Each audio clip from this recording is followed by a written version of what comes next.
vez anterior, en el mensaje último que prediqué acerca de Marcos, estuvimos viendo el pasaje donde Jesús sanó a un paralítico y a la vez le perdonó sus pecados. Es la historia de aquel hombre paralítico que le bajan a Jesús a través de un agujero hecho en el techo de la casa donde él estaba enseñando y predicando en aquel día. Y cuando Jesús perdona los pecados de este hombre, que es lo primero que él hace, inmediatamente surge una controversia acerca de la autoridad que él tenía para perdonar pecados. Y estas son las palabras de Jesús. Pues para que sepáis que el Hijo del Hombre tiene autoridad en la tierra para perdonar pecados, dijo al paralítico: a ti te digo, levántate, toma tu camilla y vete a tu casa. Este evento es el primero de 5 controversias en línea sucesivas, una detrás de la otra, que Marcos relata en todo el capítulo 2 y principio del capítulo 3. La primera controversia tiene que ver con su autoridad para perdonar pecados. La segunda controversia es el texto, o está en el texto que vamos a leer en un momento, y tiene que ver con el hecho de que Jesús se reúne con recaudadores de impuestos y pecadores y tiene una cena con ellos. Hay una tercera controversia que sigue inmediatamente después, relacionado al hecho de que los discípulos de Jesús no ayunaban, a diferencia de los discípulos de Juan el Bautista, que sí ayunaban, y los discípulos de los fariseos. Y Jesús tiene que responder al hecho de la ausencia de ayuno en sus discípulos.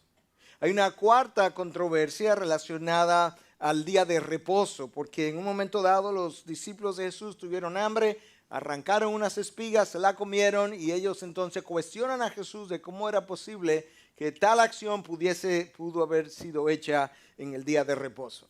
Y la última de las 5 controversias tiene que ver con el hecho de que Jesús sana a una persona en día de reposo también, algo que la ley permitía en todo caso, porque las obras de misericordia siempre fueron contempladas por la ley, y sin embargo Jesús fue cuestionado acerca de esa sanación en día de reposo. Y cuando Jesús escucha el cuestionamiento, esto es como Jesús responde a la cuarta controversia y que tiene aplicación para la quinta controversia.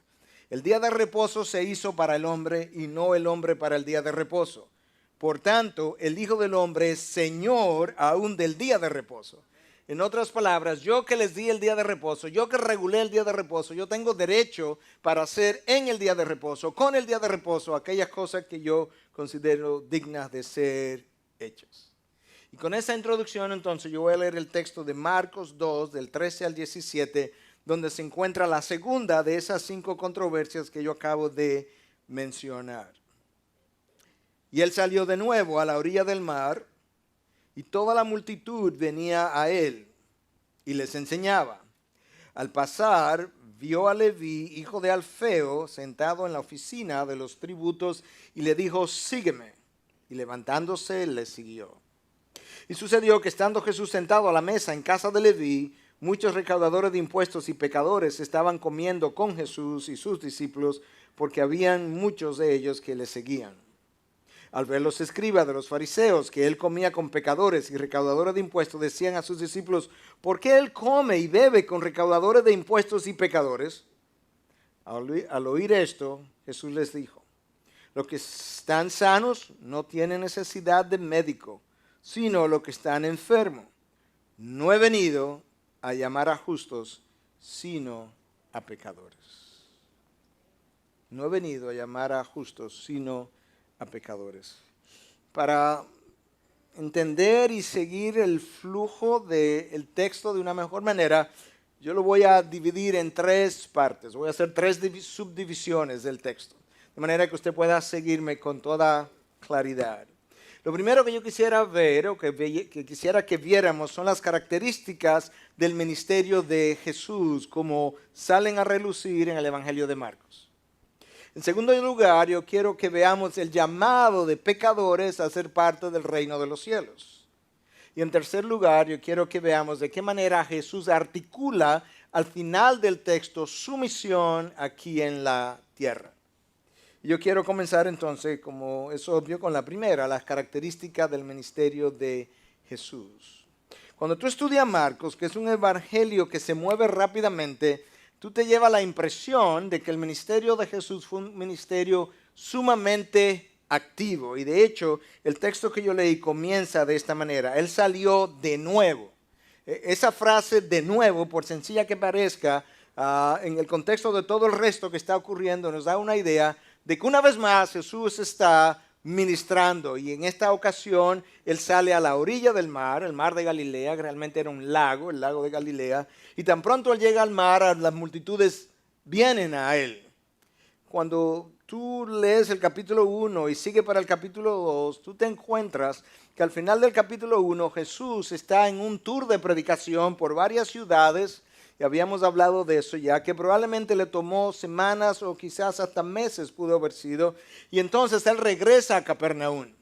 Pero tan pronto regresa a Capernaum, él está ministrando otra vez. En esta ocasión está en aquella casa donde le trajeron el paralítico y abrieron el agujero aquel de que hablamos y le bajaron a este hombre. Él lo sana, le perdona sus pecados. Él termina esa actividad. Inmediatamente en el próximo versículo tú encuentras esta frase. De nuevo, o sea, otra vez él anda ministrando. Él salió a la orilla del mar y ahora las multitudes le siguen una vez más. Y ahí está Jesús ministrándole. Esa es la razón por la que hemos llamado a esta serie El Hijo del Hombre en acción. Porque si hay algo que sale a relucir en el Evangelio de Marcos, es que el ministerio de Jesús fue un ministerio ambulante, sumamente activo, de mucha actividad ministerial, de poco reposo de hecho, y en continua expansión. Hay un tour de predicación, hay una sanación, hay perdón de pecados, otra vez a orilla del mar, las multitudes llegan, él está ministrando nuevamente, y esa es una característica obvia en este Evangelio. La actividad frecuente, continua de Jesús en la administración a las personas. Característica número 1. Característica número 2. Es un ministerio de multitudes. Yo les mencioné en el mensaje anterior que en los primeros 10 capítulos del Evangelio de Marcos, la palabra multitudes aparece no menos de 40 veces. Cada vez que tú ves a Jesús apareciendo en público en Marcos, las multitudes están detrás de él. De tal manera que vemos a Jesús durante todo este tiempo rodeado de muchas personas continuamente. Y solamente al final de sus días, cuando la persecución y el rechazo han aumentado de una forma extraordinaria, Jesús comienza a retirarse y a tener entonces conversaciones privadas o enseñanzas privadas con sus discípulos. Pero eso no se da hasta el final de su ministerio. Todo el tiempo Jesús vivió de esta manera. Y la realidad es que, yo mencionaba de una forma, como un dato interesante, es que cada vez que el Espíritu de Dios se va movido en la historia de la iglesia, cada vez que ha habido uno de esos avivamientos, indudablemente lo que ocurre en ese momento es algo multitudinario y uno esperaría algo similar. Cuando Dios se mueve, aquello que ocurre debe tener el tamaño de Dios. Y la ilustración que quise usar fue algo que ocurrió no hace tanto, 1957, Billy Graham va a Manhattan por 3 días, una cruzada planificada para 3 días, jueves, viernes y sábado. El Espíritu de Dios se desbordó aquel fin de semana y los 3 días se convirtieron en 110 días. 97 sermones en 110 días. Y el último día de cierre de la campaña fue el 11 de septiembre, una fecha interesante, del año 1957, donde afuera del Madison Square Garden se reunieron 125,000 personas en una noche. El Yankee Stadium en otra noche tomó 100,000 personas adentro.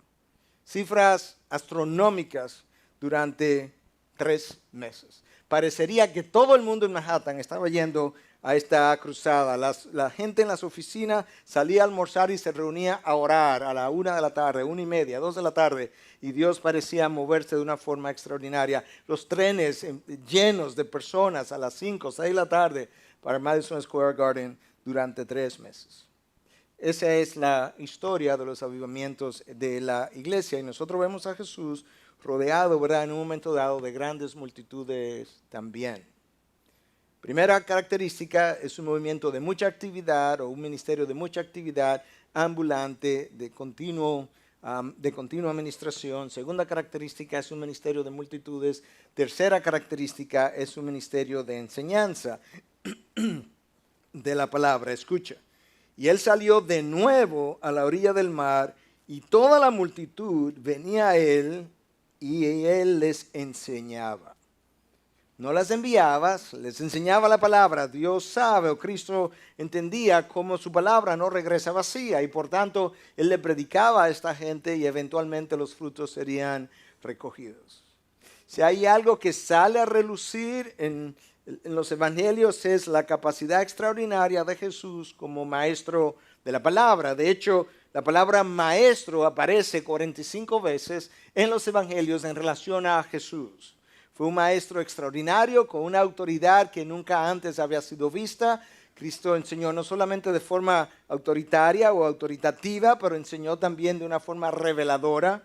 Enseñó de una forma expansiva de las ideas que hasta ese momento se conocían. Habéis oído decir, pero yo os digo. Cómo Cristo aumentó el entendimiento de lo que implicaba airarte contra tu hermano. Cuando le dice raca sin razón, como Cristo aumentó el entendimiento de lo que implica adulterar. Y de toda esa forma Cristo fue expandiendo el entendimiento de la ley hasta el momento que ellos habían tenido.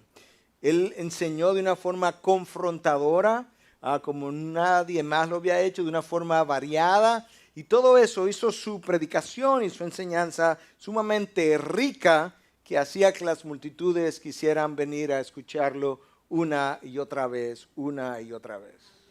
Fue un maestro de la comunicación, supo usar parábolas como nunca antes y nunca después nadie la ha sabido usar. Supo hacer uso de hipérboles, de metáforas, de preguntas, de paradojas, con la idea de poder comunicar a la audiencia que tenía alrededor aquello que él tenía necesidad de transmitir en el momento. Fue un experto de la comunicación de las ideas. Y no importaba si la gente tenía un alto nivel intelectual o de conocimiento como un Nicodemo, o si la gente era sencilla como la mujer samaritana, todo el mundo se sintió atraído por este ministerio de enseñanza. Las masas vinieron a él, los niños vinieron a él, los pobres vinieron a él, los ricos vinieron a él, los leprosos vinieron a él. Todo el mundo quería estar con Jesús. La gente educada vino a él y la gente sin ninguna educación vino donde el maestro. Él tenía algo especial, particular, que al enseñar llegaba de una forma llana, sencilla, clara, convincente, como nadie más lo había podido hacer. Y por eso pudiéramos decir con toda facilidad que si hay otra característica que vale la pena enfatizar del ministerio de Jesús, es su habilidad y su dedicación a la enseñanza de la palabra. Eso debe ser el foco de todo ministerio. Esa era la primera división, el primer punto que quería abordar, las características del ministerio de Jesús, como salen a relucir aún en un solo versículo que apenas leímos. Lo segundo que yo quiero entonces que analicemos es el llamado de pecadores a formar parte del reino de los cielos. Escucha cómo Marcos habla de este encuentro de Jesús con Leví. Y al pasar, vio a Leví, hijo de Alfeo, sentado en la oficina de los tributos, y le dijo, sígueme. Y levantándose le siguió. Y sucedió que estando Jesús sentado a la mesa en casa de él, muchos recaudadores de impuestos y pecadores estaban comiendo con Jesús y sus discípulos, porque había muchos de ellos que le seguían. Jesús sale a orilla del mar, comienza a enseñar. No nos dice exactamente dónde estaba Leví, pero asumimos que en la cercanía de las orillas del mar de Galilea o del lago de Galilea. Estaba allí sentado en un lugar donde él cobraría sus impuestos, que explicaremos en un momento. Pero lo que llama la atención es que a pesar de ser él un recaudador de impuestos, con características que mencionaremos en un momentito también, Jesús no lo pasa por alto, Jesús no lo ignora, al contrario, Jesús intercepta su vida, lo llama y con una sola palabra logra que él se pare de su asiento y le siga permanentemente. Los discípulos anteriores que habían sido llamados en la misma área, en la misma orilla del mismo lago, Pedro, Andrés, Juan, Jacobo, fueron llamados de una forma similar. Ellos estaban en su actividad cotidiana pescando. Cristo le hace una Un solo llamado, sígueme, ellos dejan sus redes y en este caso Mateo deja su mesa de cobro de impuestos, su puesto. Ahora, ha sido señalado que probablemente cuando Pedro y Andrés y Juan y Jacobo dejaron sus oficios, ellos entendían que en cualquier momento realmente podían volver a su oficio, como en efecto ocurrió. Inmediatamente después de la crucifixión, tú encuentras a los discípulos más de una vez pescando en el mar. Ese probablemente no fue el caso con Mateo. Tú no llegabas a ser recaudador de impuestos de una forma fácil, tú necesitabas conexiones con el gobierno. Y si después que el imperio te ha dado a ti el permiso de ser recaudador de impuestos, un día sin previo arreglo, tú te levantas de tu puesto y te vas y sigues a Jesús, no sería fácil que tú regresaras en un tiempo posterior y pidiera al imperio que te dejara volver a ocupar tu lugar cuando ese lugar había sido esperado por tanta gente que quería esas posiciones lucrativas y escasas de cobrador de impuestos. De manera que cuando Mateo se levanta ese día y sigue a Jesús, él tenía una idea de que probablemente jamás volvería a seguirle. Y saber y pensar y ver que él le sigue con una sola palabra. Sígueme. Wow. Nadie se resistía a la voz del maestro. Ni el viento, ni el mar, ni la higuera que es maldecida, ni los discípulos cuando son llamados. Su voz y su gracia son irresistibles cuando Cristo llama. Y lo vemos en la vida de estos hombres. En este caso es Leví. Leví es el nombre que Marcos y Lucas usan para hablar de la persona que estaba siendo llamada, pero Mateo, en el evangelio que lleva su nombre, usa el nombre de Mateo. De manera que pensamos que Leví y Mateo se refieren a una misma persona, lo cual no sería infrecuente en aquella ocasión. Tú sabes que Simón también era llamado Pedro. Sabemos que Marcos, el evangelista que estamos analizando o estudiando, también era llamado Juan Marcos. Ahora tú tienes a Leví y a Mateo. En ocasiones, ambos nombres eran hebreos o semíticos, y en otras ocasiones uno era hebreo y el otro era griego, pero era una costumbre bastante generalizada el que las personas tuvieran más de un nombre. Quizás similar a nuestros días cuando la gente tiene un nombre y tiene un apodo. La gente se llama de una manera, pero le dicen de otra manera completamente diferente, y eso es también más o menos común y aceptado en medio nuestro. Leví está en Capernaum. El maestro ha regresado a Capernaum, está caminando a la orilla del lago, y se asume entonces que como cobrador de impuestos, él probablemente trabajaba para Herodes Antipas. Capernaum estaba situado en una zona limítrofe entre el tetrarcado de Herodes Antipas y el tetrarcado de Herodes Filipo. Estos dos Herodes eran hermanos. Herodes el Grande se había casado y tenía 10 esposas. Él tuvo hija con cada una de esas esposas. Herodes Filipo era hijo de una de esas esposas, y Herodes Antipas, que era el tetrarca de Galilea y de Judea, y de Perea, era hijo de otra de esas esposas. Cuando tú viajabas de una región a otra, tú tenías que pagar impuestos. Ahí estaba Leví en Capernaum precisamente para garantizar que estos impuestos se pagaran. El sistema de pago de impuestos en el Imperio Romano era un poco complejo. Habían impuestos que tenían que ver con la tierra. Si tú producías, cultivabas la tierra, tenías que pagar impuestos. Roma cobraba eso directamente. Habían otros impuestos que todo el mundo tenía que pagar.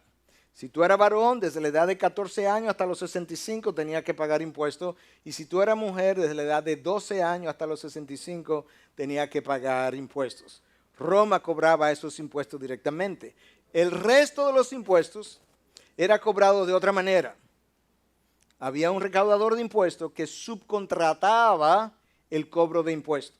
De manera que el imperio se ponía de acuerdo con Leví, por ejemplo, y le decía, ok, tú tienes toda esta área y tú tienes que traer al imperio X cantidad de dinero al año en impuestos. Lo que tú cobres por encima de eso es tuyo. Eso se prestaba entonces a la extorsión. Y como la comunicación era tan mala en aquellos tiempos, nadie realmente sabía bien qué cosas pagaban impuestos y qué cantidad se pagaba. Entonces ahora tú estabas a la merced de estos recaudadores inescrupulosos que cobraban enormes cantidades de dinero por cosas que quizás a veces no era necesario pagar. Esa es la razón por la que había tan mal sabor y tan mala disposición hacia los recaudadores de impuestos, que eran considerados como una clase por sí sola, por separado, y que el Mishnah y el Talmud, que recoge las tradiciones y las enseñanzas de los rabíes, colocaba a los recaudadores de impuestos a la misma altura de los asesinos y de los ladrones. Si tú eras recaudador de impuestos, tú tenías prohibido entrar a la sinagoga. Si tú eras recaudador de impuestos y yo entraba en contacto contigo, yo era declarado impuro. Era declarado inmundo. De manera que esta gente, o sea, estos judíos y fariseos y sus rabíes tenían un rechazo especial por ellos. Tú no podías recibir dinero de recaudadores de impuestos u ofrendas porque el dinero era considerado inmundo, era considerado contaminado, de manera que se te prohibía eso. Tú no podías ser testigo en una corte judía si tú eras recaudador de impuestos. Tú no podías ocupar la posición de juez en una corte si tú eras recaudador de impuestos. Esta gente pertenecía a una categoría por sí sola debido a todo este trasfondo que existía con ellos. Imagínate ahora que con ese trasfondo Cristo tiene la osadía de ir donde Leví, interceptar su vida y hacerlo parte de su círculo íntimo. Wow. El círculo que Jesús reunió no tenía muy buena reputación. Primero tenía a un Simón el celote de los revolucionarios celotes. De esos revolucionarios Jesús recogió a uno. Ahora se le ocurre la brillante idea de buscar a un recaudador de impuestos judío que se había vendido al sistema. No había nadie más rechazado que un recaudador de impuestos vendido al sistema para cobrarle impuestos al pueblo judío. Era considerado un traidor. Tenía dos hermanos que eran llamados hijos del trueno. Y tenía a uno de ellos que a la hora de la prueba negó al Mesías 3 veces y dijo que nunca lo había visto ni lo conocía. Este no era el Dream Team, pero ese era el equipo. Un equipo de reputación cuestionable, cuestionado todo el tiempo por la población. Cuando tú haces ministerio, si tú vas a comenzar a hacer ministerio mañana, tú tienes que entender la noche antes que tú estás a punto de entrar a una región de alto riesgo. Ministerio es riesgo. Tú estás entrando a un terreno minado. Y los riesgos van desde la actitud de rechazo hasta la actitud de persecución que esta gente experimentó en su momento. Pero a la hora que tú comienzas a formar un equipo, también hay otros riesgos que vienen con la formación del equipo y que originan críticas y originan rechazos. Eso es parte de. Tú tienes al maestro que recogió a esta gente, pero también recogió a alguien que se llamaba Judas, que al final lo traicionó y lo vendió por 30 monedas de plata. Tú tienes a un Demas que abandonó a Pablo y se fue al mundo. Tú tienes a un Marcos que en un momento dado abandona a Pablo en Panfilia y a Bernabé y lo deja seguir solo. Tú tienes a un Diótrefes que Juan dice en su tercera carta que no se sometía a lo que él decía y a sus enseñanzas. De manera que una y otra vez tú ves en el ministerio los riesgos del rechazo, de la persecución, pero ves también los riesgos a la hora de formar el equipo de trabajo y la inconsistencia que a veces aparece en los testimonios de aquellos que se unen.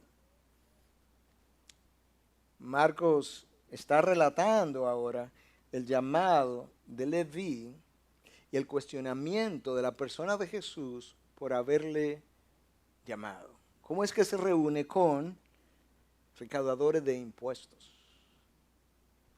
El llamado de Leví levantó suficiente sospecha y fue escandaloso. Y esa es la naturaleza de la gracia. La gracia es escandalosa. Cuando esta mujer viene, conocida en el pueblo como una pecadora, y se postra delante de Jesús y le adora y le besa los pies, lo primero que estos fariseos y discípulos alrededor de los fariseos pensaron, si este hombre supiera quién es que le está besando los pies, no lo permitiría. Es escandalosa la gracia. Y sin embargo Jesús dice que para el resto de la historia de esta mujer se iba a contar para que quedara claro lo que ella había hecho por él. Esa es la naturaleza de la gracia, es escandalosa. Pero si escandaloso fue el llamado de Leví, más escandaloso fue cuando ahora a Leví se le ocurre hacer una fiesta en su casa e invita a muchos recaudadores de impuestos. De hecho, Lucas dice que una gran cantidad de ellos vino. Y ahora él está reunido con Jesús en su casa, en la casa de un recaudador de impuestos. Ya se contaminó Jesús. Y ahora va a ser ultra contaminado con todos estos otros recaudadores de impuestos. Y él está ahí comiendo y bebiendo con ellos. El que estaba fuera, con toda probabilidad lo vio y dijo, yo te lo dije, ese hombre no tiene nada bueno. Ahí lo está probando. ¿Te imaginas que tú vayas a cenar con un grupo de las personas más rechazadas en la sociedad? ¿Cuáles serían esos hoy en día para nosotros? Ponle el nombre, el que tú quieras, y que tú me veas, bueno, pudieran ser homosexuales, traficantes, que tú me vieras cenando con ellos en el día de mañana. Creo que mucha gente me haría picadillos, por lo menos verbal. Pero eso fue Jesús. Es un ministerio que originó preguntas. Y sobre todo en aquel contexto, porque sentarse a la mesa, yo no creo que es muy distinto hoy, sentarte a comer con alguien en el contexto hebreo implicaba identificación con esa persona e implicaba incluso el que tú aprobara a esa persona. Y ahí está Jesús con un grupo de ellos, no solamente con Leví, sino con un grupo de ellos. Un grupo de personas consideradas inferiores, iguales a los asesinos, iguales a los estafadores y ladrones. ¿Qué pensaríamos nosotros? Este grupo es tan rechazado por el liderazgo religioso porque este grupo era considerado fuera de la Torá. Cuando el texto habla de pecadores, no se está refiriendo a personas que violan la Torá porque ellos sabían que ellos mismos la violaban y por eso existía el sistema de sacrificio para pedir perdón. La palabra pecadores, la idea es alguien que es un impío y que está fuera de la Torá. Él no estudia la Torá, él no cree en la Torá, él no sigue la Torá y por tanto él es un impío. Él practica la impiedad. Y a ese grupo que se está refiriendo el texto cuando dice que Jesús está comiendo con ellos. Ahora, si hay algo del ministerio de Jesús que nosotros podemos afirmar, es que Jesús nunca vio a las personas por lo que eran, sino por lo que ellas podían llegar a ser. Y si hay algo de nosotros que podemos afirmar es que usualmente, en la enorme mayoría de los casos, nosotros solamente vemos a las personas por lo que ellos son en el momento. Tenemos una incapacidad para proyectar la posibilidad de lo que esa persona pudiera llegar a ser e invertir tiempo en él o en ellos. Quizá esta ilustración nos pudiera ayudar. En una ocasión, hace 500 años atrás, en los 1500, principio de, un escultor muy famoso, Donatello, pidió que se le trajera un bloque de mármol para trabajarlo. Y la idea era hacer la figura de un profeta del Antiguo Testamento. En esa época los temas cristianos eran muy comunes. Un grupo de obreros empuja el bloque de mármol hacia Florencia, lo arrastra en Italia. Pero cuando Donatello revisa, inspecciona el mármol, él se encuentra el bloque imperfecto y debido a sus imperfecciones, él rechazó tal bloque. Poco tiempo después, otro escultor famoso vio el bloque, tuvo una idea en su mente de lo que pudiera llegar a ser y comenzó a trabajar en este bloque por los próximos 2 años. Al final de su trabajo lo cubrió con un lienzo y el 25 de enero del año 1504 hay una exposición o hay una convocatoria para develar, quitar el lienzo de aquello que había sido tallado por este escultor. Y en esa ocasión formaron parte de la audiencia los escultores Botticelli, Leonardo da Vinci y Pietro Perugino. Cuando el lienzo fue removido, era la estatua famosa de David, esculpida por Miguel Ángel. En el bloque que Donatello había rechazado, Miguel Ángel fue capaz de sacar un David de ahí que tiene 500 años de fama. Y yo creo que Jesús es así. ¿Cuánta gente que nosotros hemos rechazado en nuestra mente, Jesús la ha tomado, ha trabajado en ellos y no ha hecho una estatua de ellos, sino un testimonio viviente y ambulante de la obra de Dios en su persona? Por ahí anduvo una María Magdalena, por ahí anduvo una mujer samaritana, por ahí anduvo un Leví que escribió un evangelio. ¿Te imaginas? De recaudador de impuestos a autor de la Biblia. Por la obra de Dios. Porque Jesús se detuvo y pensó lo que podía hacer en él a través de su obra. Los fariseos no tenían espacio en su mente para tal cosa. Escucha sus palabras. Al ver los escribas de los fariseos, que él comía con pecadores y recaudadores de impuestos. ¿Con quién más iba a comer si no era con pecadores? Explícame. Si no es con pecadores, ¿con quién come? Tendría que comer con los ángeles y los arcángeles que no han caído. Decían a sus discípulos, ¿por qué él come y bebe con recaudadores de impuestos y pecadores? El texto habla de los escribas de los fariseos, dentro del grupo de los fariseos. Había un grupo que eran escribas y la función de ellos, el rol de ellos era garantizar el cumplimiento de la ley. Ellos reconocían que tú podías contaminarte o quedar inmundo en ocasiones por comer cierto tipo de comida o en ciertos lugares, de manera que donde ellos estaban presentes, tú estabas bajo el escrutinio de qué tú estabas comiendo, con quién tú estabas comiendo, dónde tú estabas comiendo, y ellos te declaraban violador o no de la ley. Bueno, o sea, ellos están ahí. Imagínate, Jesús está en la casa de Leví. ¿Dónde está comiendo? En la casa de un recaudador de impuestos. ¿Y con quién está comiendo? Con un grupo de recaudadores de impuestos. Ahora, eso sería como natural, yo pienso. Si Mateo ha sido llamado el día antes y él deja su mesa o 2 días antes y ahora está la fiesta, yo pienso que después de Mateo convertido, lo que él quiere es ver si Jesús puede influenciar a sus amigos recaudadores de impuestos que ahora están en la misma situación que él estaba hace 1 día o 2 atrás. De manera que en cierta medida, si esa fue la intención de Mateo, que no es claramente especificada, pero si fue, Mateo ya se unió a la gran comisión. Él no sabe mucho de teología, pero él sabe dónde llevarlo para que le hablen de teología. Y ahí está Jesús.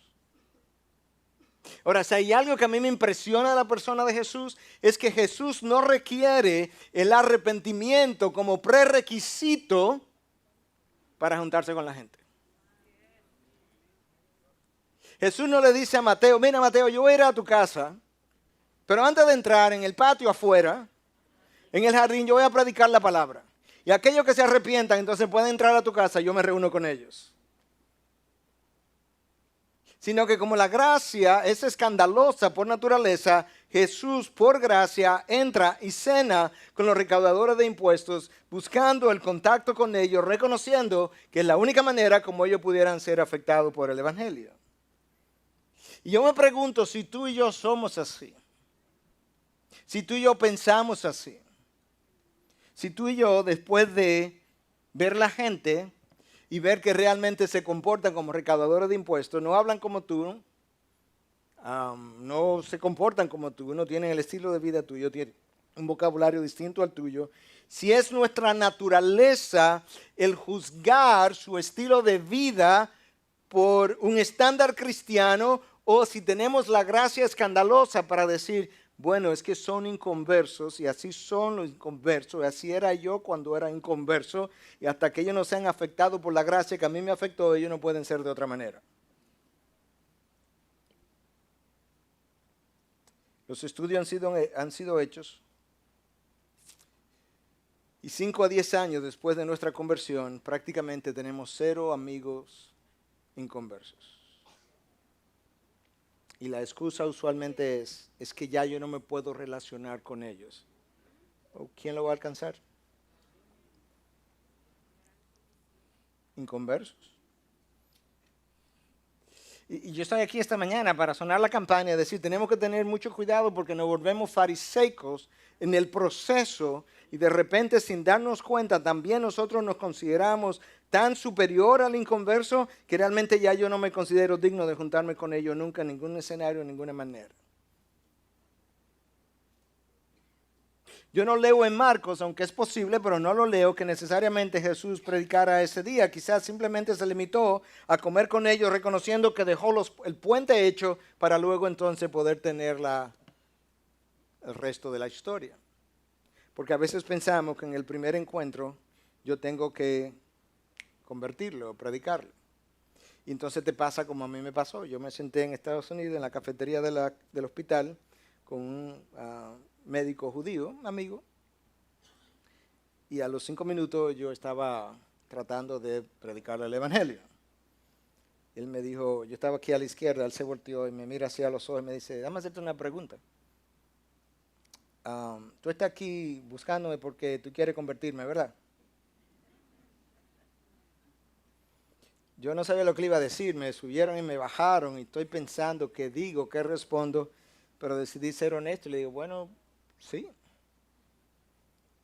Y él me ayudó a ver, él no recuerdo sus palabras siguientes, pero me ayudó a ver, es el único interés que tú tienes en mi persona.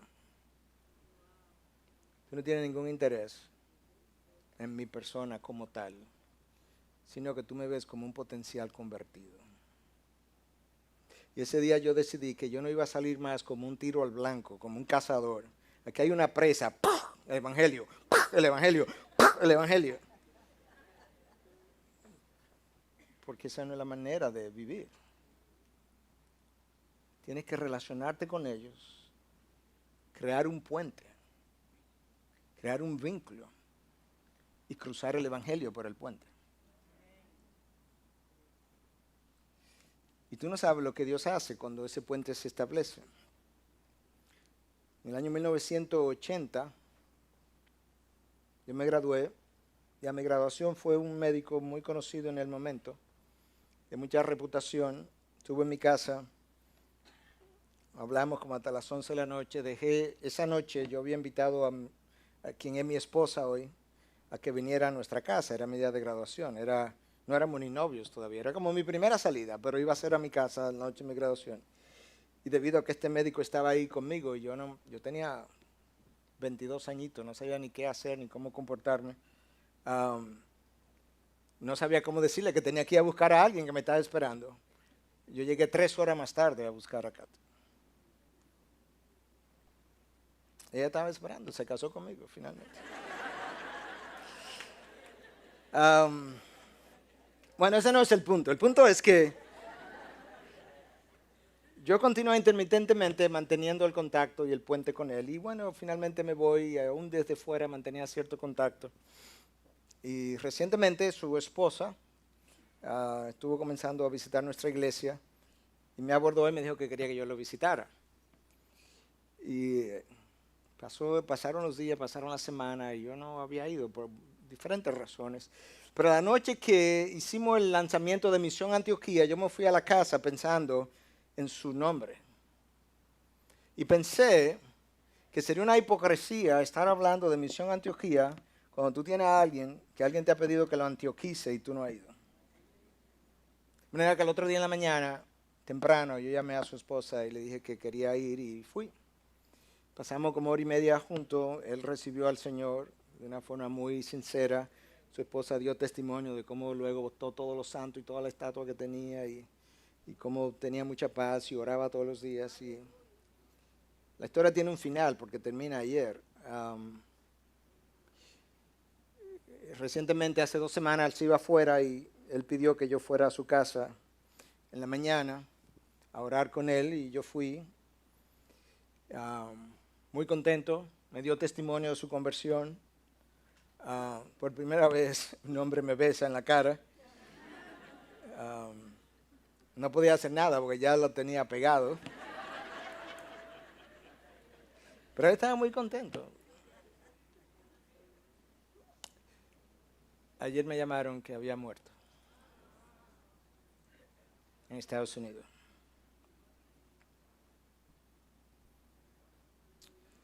Y entendí, una vez más, que los puentes pueden construirse en 1980. Pero si Dios los construyó, serán usados para que cruce el Evangelio. Y eso es algo que nosotros necesitamos mantener.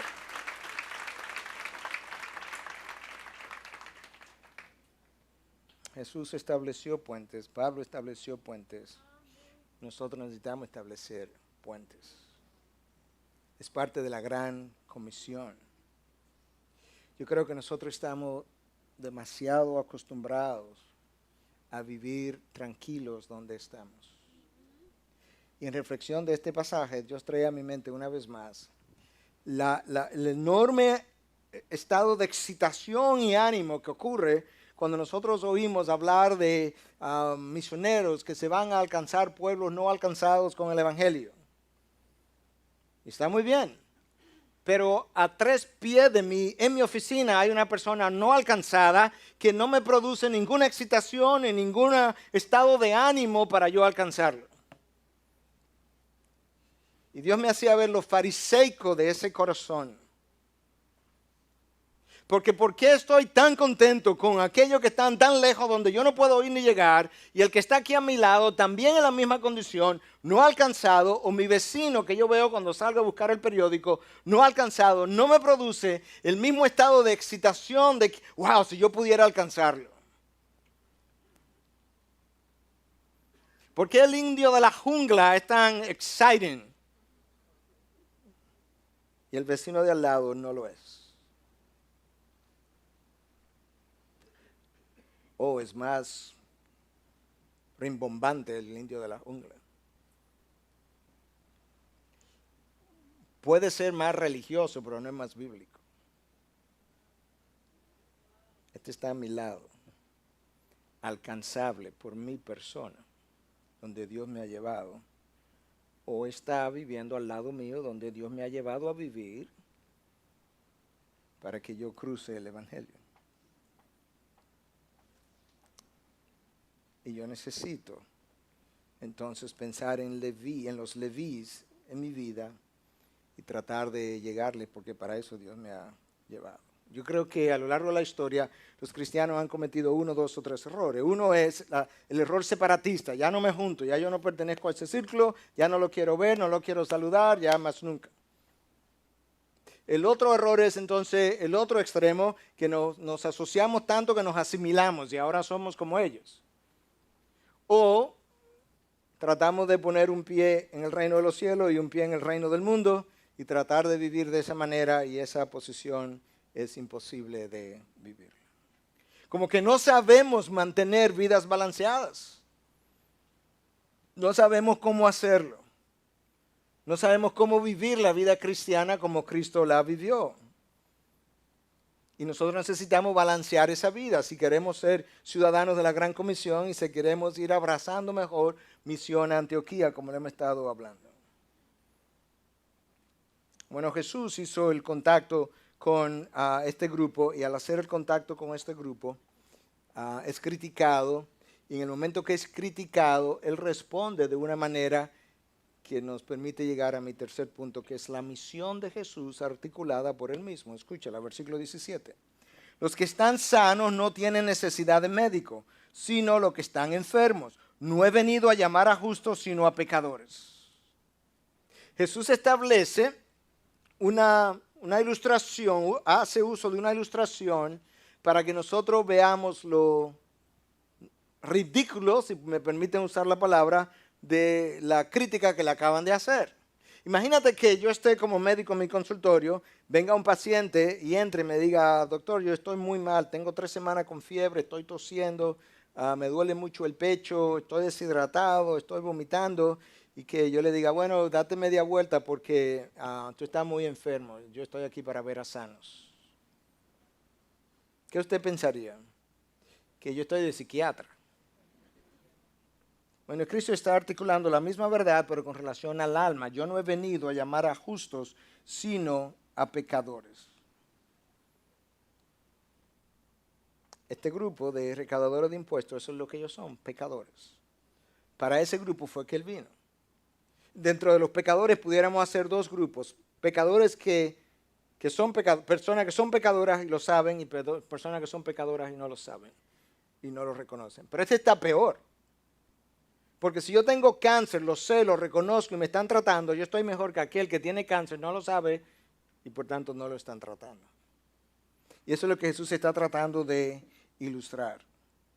De que Él ha venido precisamente para esa gente como la samaritana, María Magdalena, Leví, Pedro, los hijos del trueno, Simón el celote, Pablo, perseguidor de la iglesia. Él ha venido para esa gente precisamente él ha venido. En eso consiste su misión, en restaurar a esta gente. Pero tienen que haber instrumentos de la restauración a través de quienes él trabaja. Bernabé fue un instrumento en la vida de Pablo. Cuando a Pablo no lo querían aceptar, él es introducido a la comunidad cristiana por Bernabé. Él se tomó el riesgo de hacer eso con Pablo. Se tomó el riesgo de hacer eso con Marcos, cuando Pablo no quería llevarlo en su segundo viaje misionero, y se llevó a Marcos, el autor del evangelio que hoy estamos estudiando. ¿Por qué? Porque Bernabé se tomó el riesgo de seguir trabajando con él. El ministerio involucra riesgos. Este grupo de líderes estaba enfermo. Lo peor de todo es que el liderazgo religioso estaba enfermo y no lo sabía. Cristo vino para ese liderazgo religioso también, pero ellos no podían hacer uso de la medicina porque ellos no reconocían su enfermedad. Ahora, Mateo, cuando relata este evento de su conversión, en este momento donde está enunciando y articulando la misión de Cristo, agrega una frase que yo creo que trae mucha luz. Escucha lo que Mateo dice. Capítulo 9, versículo 13 de Mateo. Mas id y aprended lo que significa.